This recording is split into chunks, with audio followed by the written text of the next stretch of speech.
Orinda, California, June 23, 1984. A quiet Saturday night in one of the wealthiest suburbs in America.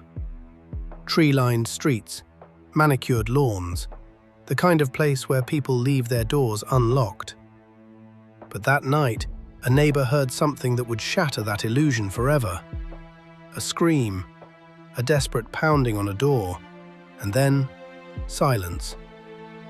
When police arrived at 28 Bobolink Drive, they found 15-year-old Kirsten Costas collapsed on the doorstep. She had been stabbed 5 times, twice in the chest, 3 times in the back. She was still alive when she was rushed to the hospital. She didn't make it. The murder of Kirsten Costas didn't just devastate a family. It exposed something rotten beneath the surface of suburban perfection. A world where popularity was currency, where social status was everything, and where one girl's desperate need to belong ended with another girl dead. In 1994, Lifetime turned this tragedy into A Friend to Die For, a made-for-TV thriller starring Tori Spelling as the popular girl and Kellie Martin as the obsessed outsider who kills her. The movie was a ratings hit. It launched Kellie Martin's career, and it got almost everything wrong. This is the real story, the dark truth behind death of a cheerleader, and what Lifetime never told you. To understand what happened on June 23, 1984, you have to understand Miramont High School. Nestled in the hills of Orinda, California, just east of Berkeley, Miramont was, and still is, one of the top-ranked public high schools in the country. The kids who go there come from money. Doctors' kids, lawyers' kids, tech executives before Silicon Valley was even a thing. And in this world of privilege and pressure, there was a brutal social hierarchy, one that every student understood, whether they wanted to or not. Kirsten Costas was at the top of that hierarchy. 15 years old, a varsity cheerleader, blonde, beautiful, and effortlessly popular. She had the kind of confidence that comes naturally to some teenagers and drives others crazy with envy. Her parents, Arthur and Berit Costas, had raised her with strong values. She volunteered at church, she was kind to the kids who weren't popular, and she had a bright future ahead of her. Everyone who knew Kirsten said the same thing. She was one of the good ones. Bernadette Protti was not at the top of that hierarchy. She was a year older than Kirsten, 16 going on 17, and she existed in that painful middle ground of high school. Not unpopular enough to be invisible, not popular enough to matter. She tried out for the cheerleading squad and didn't make it. She went to parties but stood at the edges. She had friends, but never quite the right friends. And she watched Kirsten Costas with a mixture of admiration and resentment that grew more dangerous every day. Here's what's important to understand. Bernadette Protti wasn't a monster.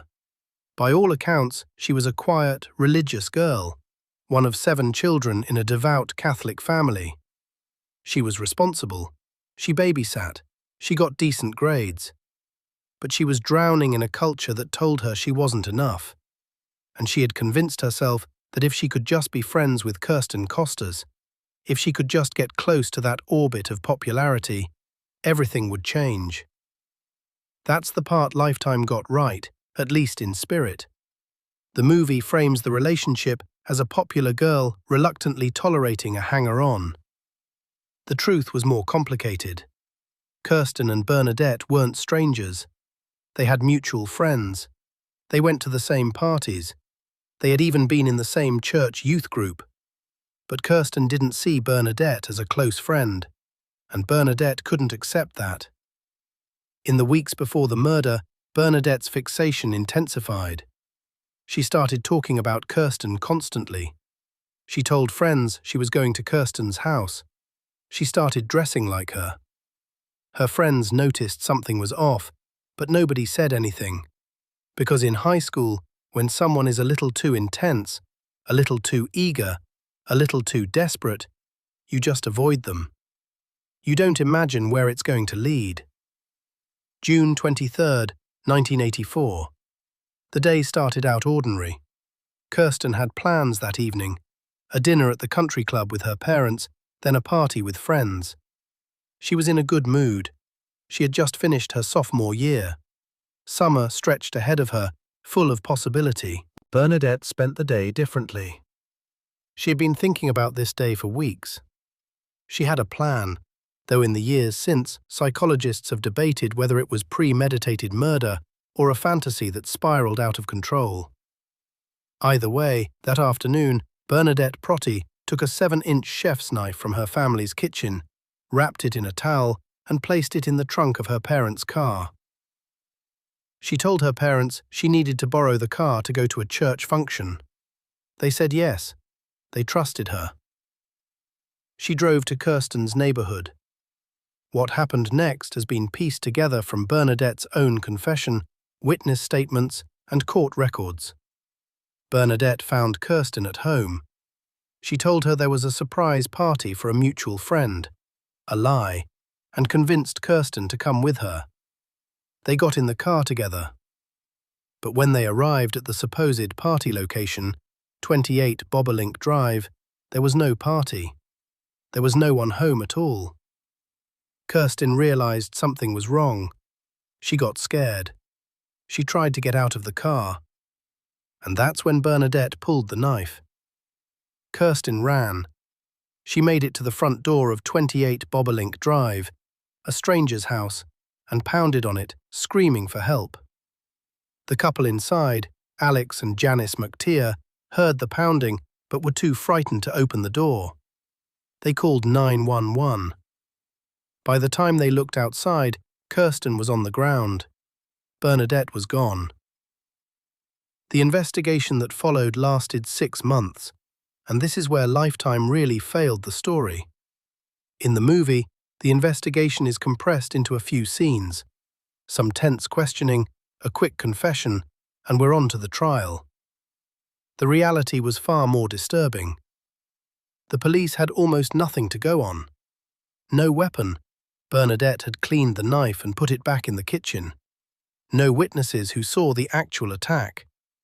The only description came from the McTeers, who had barely glimpsed the car speeding away. For weeks, the investigation went nowhere. Detectives interviewed hundreds of Miramonte students. They followed up on dozens of leads, and through all of it, Bernadette Protti went to school every day like nothing had happened. She attended Kirsten's memorial service.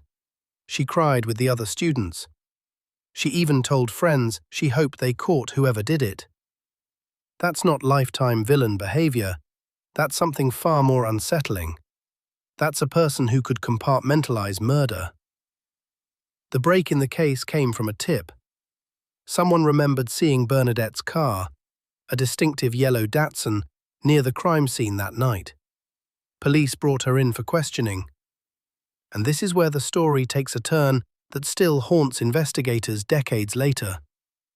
Bernadette agreed to take a polygraph test. She sat in that chair, wired up to the machine, and answered every question calmly and clearly. She passed. The lie detector showed no signs of deception. The detectives were baffled. They knew something was off. The timeline, the car, the circumstantial evidence, but the polygraph said she was telling the truth. In the movie, this moment doesn't exist, because it doesn't fit the narrative of a disturbed girl who was clearly guilty. But the truth is, Bernadette Protti looked the police in the eye and lied, and the machine believed her. That's how deeply she had buried what she'd done. They brought her in again, and again, and on the 6th interrogation, 6 months after the murder, Bernadette Protti finally broke. She confessed to everything: the knife, the lie about the party, the attack. But her explanation for why she did it was almost as disturbing as the crime itself. She told detectives she had been struggling with feelings of inadequacy. She felt invisible. She just wanted Kirsten, the most popular girl in school, to notice her, to be her friend. When Kirsten rejected her, something snapped. The trial of Bernadette Protti began in 1985. She was charged as an adult, facing first-degree murder. The prosecution argued premeditation, the knife hidden in the trunk, the fake story about the party, the calculated lies during the investigation. This wasn't a moment of passion, they said. This was a plan, but the defense had a different story. They argued that Bernadette was a deeply troubled teenager, not a cold-blooded killer. They pointed to her unstable mental state, her obsessive fixation on popularity, her deteriorating grasp on reality in the weeks leading up to the murder. And then there was the knife itself. The defense argued that Bernadette had brought the knife for self-protection, that she was afraid of someone else, not Kirsten, and that the attack was spontaneous, unpremeditated, a tragic explosion of years of insecurity and pain. It was a hard sell. A chef's knife in the trunk of your car, wrapped in a towel, doesn't exactly scream self-defense. But the defense had one powerful weapon of its own, the jury's sympathy. Because in that courtroom, Bernadette Protti didn't look like a monster. She looked like a scared kid. And that image, the quiet Catholic schoolgirl who just wanted to fit in, was hard to reconcile with the brutal violence of the crime. In the end, Bernadette Protti was convicted of second-degree murder, not first-degree. The jury couldn't agree on premeditation. She was sentenced to a maximum of 9 years in prison. She served 7. 7 years for stabbing a 15-year-old girl to death. The Costas family never recovered. Arthur and Berit Costas had lost their only daughter, their bright, beautiful, kind-hearted Kirsten, and the justice system had given her killer less than a decade behind bars. Unable to bear the constant reminders of what they had lost, the same streets, the same school, the same neighbors who had heard their daughter's final screams, the Costas family left Orinda. They moved to Hawaii. They tried to start over. But there is no starting over after something like that. Kirsten's friends graduated high school without her. They went to college. They got married. They had children of their own. And every milestone was shadowed by the absence of the girl who should have been there. Bernadette Protti was released from prison in 1992. She was 24 years old. And then she disappeared. She changed her name. She moved somewhere in California. The exact location has never been made public. She got married. She had a family. She got a job. By all accounts, she has lived a quiet, law-abiding life for more than 3 decades. She has never spoken publicly about the murder. She has never given an interview. She has never apologized to the Costas family in any public forum. And that's perhaps the most disturbing detail of all. Not just that she killed someone, but that she walked away from it. Completely. A new name. A new life. As if Kirsten Costas had never existed at all. So what did the Lifetime movie leave out? It left out the 6 months of lies. The way Bernadette attended school every day, went to Kirsten's memorial, and looked her classmates in the eye, knowing what she had done. It left out the polygraph test, the machine that said she was telling the truth, because she was so disconnected from reality that her body didn't register the lie. It left out the chef's knife hidden in the trunk, the detail that turned an emotional breakdown into something that looked a lot like premeditation. It left out the Costas family fleeing their home, the secondary destruction that murder leaves in its wake, the parents who couldn't bear to drive past the high school their daughter would never graduate from. And it left out the ending, the part where the killer builds a new life under a new name, while the victim's family spends the rest of theirs haunted by what they lost. A Friend to Die For is a well-made TV movie. It's suspenseful, it's emotional. Tori Spelling and Kellie Martin gave performances that defined the Lifetime thriller genre for a decade. But it's entertainment. And the real story, the dark truth behind Death of a Cheerleader, is something no 2-hour movie could ever capture. The murder of Kirsten Costas wasn't just a crime. It was a warning sign, a symptom of a culture that tells teenagers that popularity is everything, that social status determines your worth, and that being invisible is worse than being dead. Bernadette Protti believed those things, and on June 23, 1984, she acted on them. Kirsten Costas would have turned 56 this year. She never got to grow up. She never got to go to college, to fall in love, to have children, to become the woman she was supposed to be. All because one girl couldn't stand the thought of being nobody. The dark truth behind Death of a Cheerleader isn't just that the movie left things out.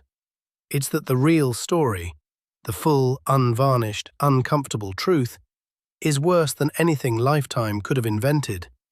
And it always will be.